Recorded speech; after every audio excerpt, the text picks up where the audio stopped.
SimWorld presents Around the Table with E and the Fat Man.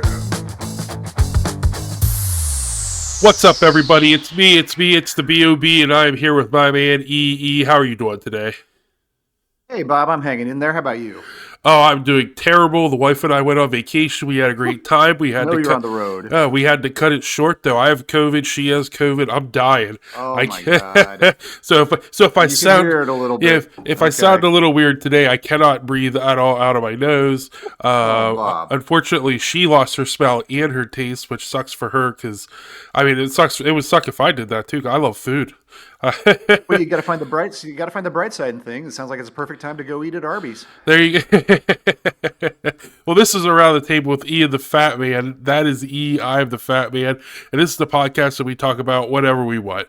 Today, I mean, we're about a couple days into the season, and is it time to start hitting the panic button, E, for some of these teams? Oh man, I mean, some of these teams, a couple of these teams have already played 3 games. I mean, I said this the other day. I was talking to Rick Blaze, and I was like, I know it's early, but you know what thing I'm getting sick of hearing? If it's early. It's like these games count. Things matter. Yeah. Things are happening. So I don't know. I don't know if it's too early to panic, Bob. Maybe not. Well, let's see. I mean, there are some teams that are obviously sitting at the bottom of their regions that we were not expecting to see there. But is there a team in particular for you that you think it's time to smash that panic button? There are teams at the bottom, and I want to say, when I was prepping for the show today, thought about it a little bit, and there are teams, that have lost both of their opening games. And there's a couple teams where I think red alarms are flashing, and for others, like in my opinion, Gotham 5, Bay Area Breakers, and the Yacht Club, no need to panic yet. They just lost 2 games in a row. That happens. You lose back-to-back sometimes. I think they're going to be fine. But there are a couple teams I'm worried about, and there is no team that I am more worried about right now than my friends up in Canada, the North. I have concerns about the North. It's a challenging situation for, I think, anybody. And Coach Amir Hyman up there, assembling a roster. You've got 6 Canadian players, and look, maybe it's just not the strongest crop of Canadian talent, that we've ever had. And don't think that Canada doesn't produce talent. Lou Dort in the league right now, one of my favorite defensive lockdown guys, proud Canadian. But this North squad, I look at it, and first of all, it's kind of interesting. They really lean into their starting players. You've got 3 guys on this squad who are playing more than 25 minutes per game in Akeem Young, Alex Rodriguez, and Theo Monti. And I understand why. That top talent's kind of good, but at the same time, it just feels like the roster construction's a little bit off here.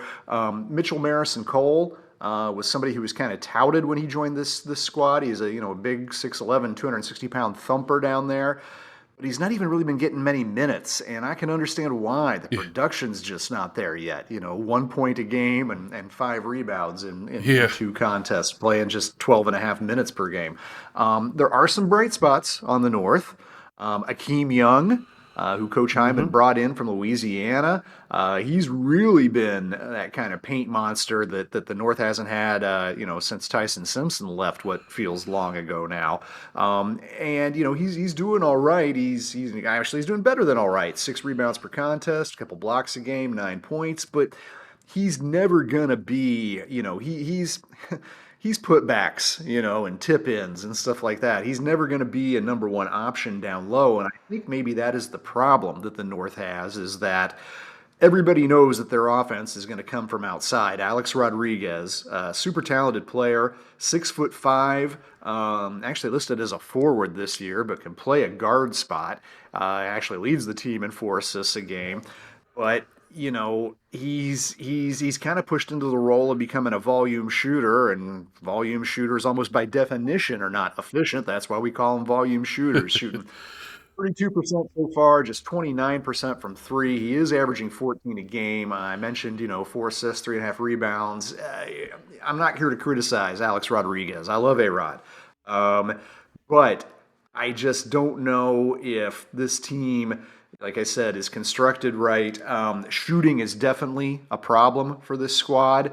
No more so than somebody who's been one of my pet cats for a while now, Enzo Wolf out of Germany. He's getting 20 minutes a game, but he's averaging 1 point and shooting 8.3% from the field. That's not a typo. I didn't misspeak. 8.3%. And it's also been a struggle in general for him. I mean, he's averaging 1.5 assists a game. It's been a really tough start for Enzo. Enzo, you're one of my favorite players, so don't don't get mad at me. But I got to call this out right here. It's just the reality so far. Plenty of time to turn it around, but we'll see. Coach Hyman, you really only have two true shooters on this squad, Yaya Abdallah and Andrew Wilson. And they're both young players and new players, but they've averaged 5 and 6 minutes per contest, respectively, in the opening games. Maybe need to get them a little bit more run out there because, again, you got what amounts to the 3 17-year-olds are the main ones. Mitchell Marison Cole is also 17, but Alex Rodriguez, Akeem Young, who I've talked about, and also Donovan Bird-Culver, who is probably their most efficient player coming off the bench and their sort of top bench option at this point. But yeah, like I said, maybe guys like Abdallah and Wilson need to get a little bit more run out there because I just don't think it's working what I've seen for the North so far. And what it comes down to is roster construction. I'm not sure, like I said at the start of this, I don't know if the North just dropped 2 games like some of these other teams did. I think the North might be in trouble unless we can figure out how to make these pieces fit together here a little bit better going forward. So I'm calling out the North as the team where I'm ready to hit the panic button on, even though it is still early in the season, Big Bob. Yeah, I mean, I won't disagree with you on one thing, is I do think Akeem Young can be I do think he can be a number one option. I don't know if he has... I think he still needs to grow into it a little more. I felt like there was a lot of upside to him, and I thought him going to the North was going to be good for both him and the North. And I think him growing to 7 feet tall and being 241, I mean, he's huge. He should be down there. Yeah, at this level, he should be a primary option for any team. When you're that big at this level, you should be able to dominate. I'm not sure what the hiccup is there with the North, but the fact that he's only averaging 9 points a game, that he's not really getting a ton of looks down low is kind of mind-blowing to me. I do think the key here, I really felt like Enzo Wolf was going to take the next step, and he obviously hasn't. So that 1 point per game from your starter, who's getting 20 minutes a game, that's not a great look. And he'll improve as the season goes on. He's not going to sit at 8.3% shooting for the entire season. At least I hope not. But I do think that if Enzo Wolf can improve a little bit, they'll start seeing a little bit more success. But I agree with you that I think it's time to hit that. I think it's time to smash that panic button for the North, because the Founders region is very, very competitive. And if you're... Well, that's true too. Just that region in general, if you fall back early, I don't know if there's going to be a way for you to really claw your way back in, at least to the top of the region, because the top of the region is clear right now, with Philadelphia, Lakeshore Drive, the Originators. Beasts of the East they're gonna make their way back up there. I mean, obviously they had that stinker against the OGs in opening night, but it's still they're Beasts of the East, they're defending champions. Until they completely fall apart, they're going to have a chance. So, no, I agree with you. The North is definitely one of those teams that I think it's time to hit that panic button on. It sounds like they're not your team that you're going to call out today. They're not, and this is going to be a difficult one for me. Actually, you know what? It's not going to be difficult, because I'm going to go with the Yacht Club. I'm going to go with the Yacht Club, and it's strictly for, yes, they're sitting at 0-2 right now, but they're already having internal problems in their locker room. And when you have internal problems in your locker room after 2 games, it's going to be a long, long season. De'Aaron Cruz allegedly getting into it with Coach Laster, and Xavier Pope allegedly getting into it with De'Aaron Cruz because of him getting into it with Coach Laster. I mean, it's just they are a very, very, very talented team, when you look at all their players, all their starting lineup. But it looks like it could potentially be a situation where there's too many number one. I'm going to say number one guy. There's too many guys that want to be number one that might not be able to stick it out there. It's a mentality thing. Obviously, for me, coaches need to know how to talk to the kids. I don't think fingers should be pointed whenever you're at this level. You can't point fingers at kids; they're still learning. But kids also do need to learn that whenever something's being pointed out, it's there to help them improve. I'm not going to say there was a right or wrong in the situation that was being reported on. I do think that everybody has a chance to learn from that situation. But when you have a player like De'Aaron Cruz, Xavier Pope, Trey Willis, I think Tamir Johnson's really good. Xavier Pope, if I didn't mention him, sorry, I was starting to forget what I'm talking about, because of COVID. I can't breathe. My head's starting. I know. I can't. I'm just forgetting everything, and I'm going to start rambling. We got to get you wrapped up, Bob. We got to get you some Sprite, some chicken soup, a heavy blanket, maybe an alarm blanket. And when you have all that talent, I feel like it can be too early to smack that panic button. But again, because of that incident that happened, I mean, this is last season with Adam Max all over again. Except Adam Max was a little different, it just feels like there's something with the culture. And I hate to say that because I think Coach Lassiter is a good coach, but there's something culturally going on that needs to be figured out before they completely implode again. I mean, this isn't the first time. I mean, just a couple months ago in the offseason, we were talking about the yacht club imploding because of promises that were made that were clearly not being upheld. And here we are now, 2 games into the season, and one of those star players that came over from another team is imploding in the locker room. So what is going on with the yacht club? It's too early for these things to be happening. I think it's time to smash that panic button for the yacht club. All right. Well, I can't. I didn't pick them out, but I understand why you're calling out the yacht club. And look, I just called one of their games the other night. If it wasn't for the fact that they could have hit a last second shot and made a big difference, and maybe they changed the sort of narrative and trajectory of their season, but the fact of the matter is that they didn't. Locker room kind of issues are something which, as you're almost alluding to here, kind of stretch beyond record. And look, it's a long season. We got the new year coming up here in a few weeks, but this SimWorld season, it's going to stretch into that new year a good little bit here, and almost halfway into 2024.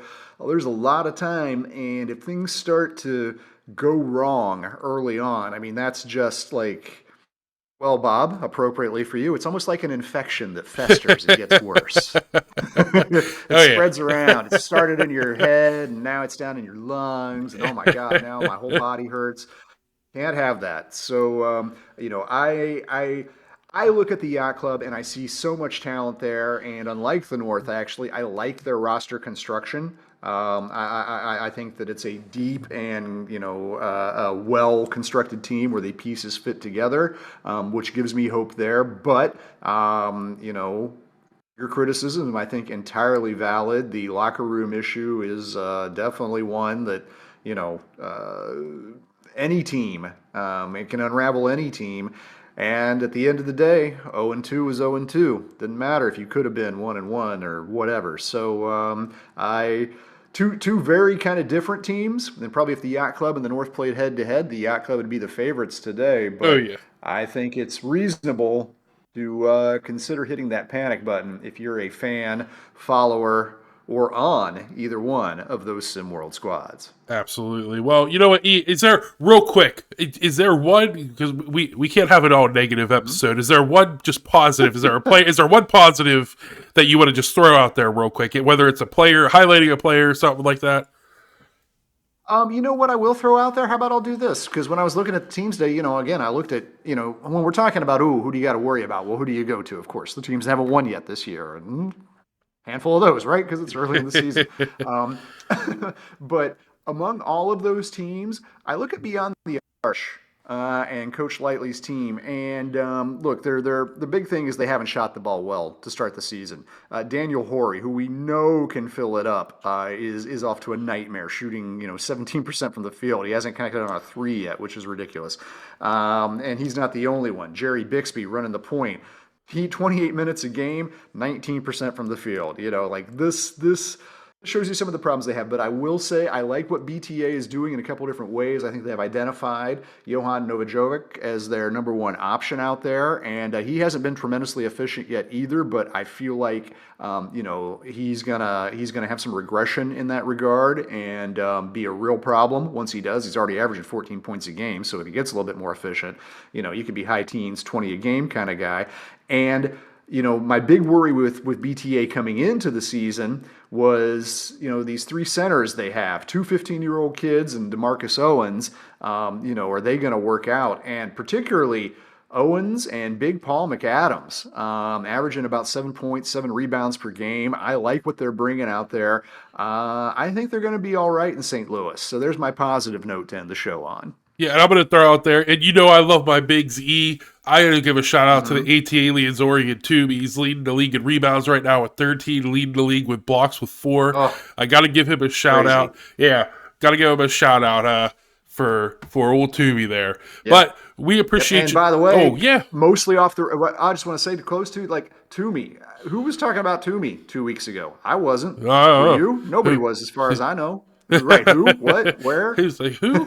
Goes to show you too. This is what I love about a new season starting. Is some players who we thought maybe were going to be stars, we don't talk about so much. Yeah. But that's okay because we find new players to emerge. And Ryan Toomey might be at the top of that list right now. So good going, kid. Keep it coming. Oh yeah, I said Orion. I don't know what I said. Just ignore everything I've said. Ignore everything I've said today, guys. Well, I'm thinking Orion's belt. I think you're right. Astrology and astronomical. You are right. I'm gonna have to come up with a cool nickname for him then too.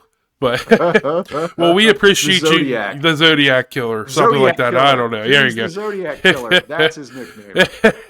Well, we appreciate you guys as always. If you're not already, follow SimWorld TV on YouTube. Follow SimWorld 4K on Twitter, X, TikTok, Instagram, all those beautiful social medias, and make sure you share us to all your friends. And as always, I hope you guys have a great rest of your weekend. Hit that NyQuil, Bob.